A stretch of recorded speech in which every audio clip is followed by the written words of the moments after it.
The WTO, the World Trade Organization, is looking for a new boss.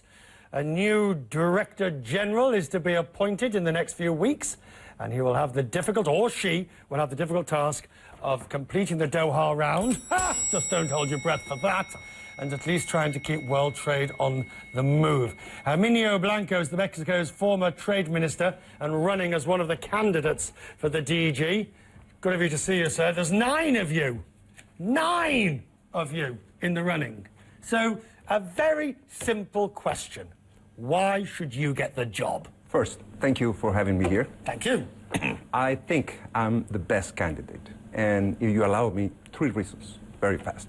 Number 1, I'm from Mexico, one of the most successful traders in the world. Every day, we're exporting $1 billion every day. That trade has generated prosperity, growing middle class.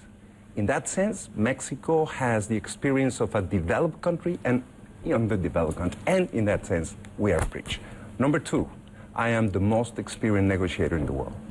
I was the head of the negotiations of NAFTA, as you recall, very difficult politically, very difficult in a technical sense. I headed the negotiations with the European Union.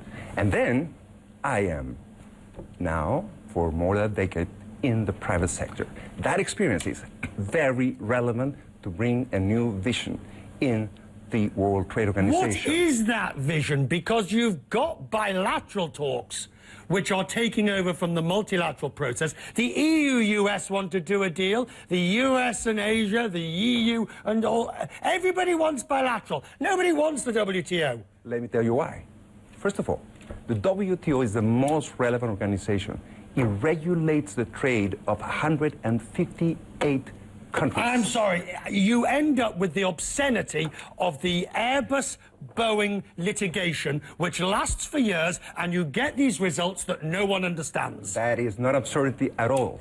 It's because the WTO exists that the tsunami that was anticipated of protectionism during the crisis that we live did not happen. I tell you, it is key. It's a key organization in the world. Can you make it relevant? I can make it relevant. And I think that you pointed out a very clear element. The challenge that is posed by the negotiation between the EU and the US is enormous. How do you make relevant? Would you rather they didn't? Would you rather they didn't do their negotiation? I think it could be a call for action in Geneva for several countries. I think NAFTA was a call for action that managed to end the Uruguay round. Okay. I think this could be a very good incentive to finish the negotiations. If you get elected, will your first task be to abandon the fiasco that is the Doha round? Not at all. Not at all. It should be. It should be. Not at all. The Doha round is fundamental for the world. It's failed. It especially has not failed at all. That's, maybe you have to put some things back in, more things. Maybe you have to think something out. But my experience with very difficult negotiations is that everything has a solution. It has a human part. It has something of being creative, something of being constructive, and I am that. Minister, if you get, assuming you get elected, your first interview will be on Questman's Business. I would appreciate that opportunity. We'll see you then. Thank you very much. Stay there. Thank you very much indeed.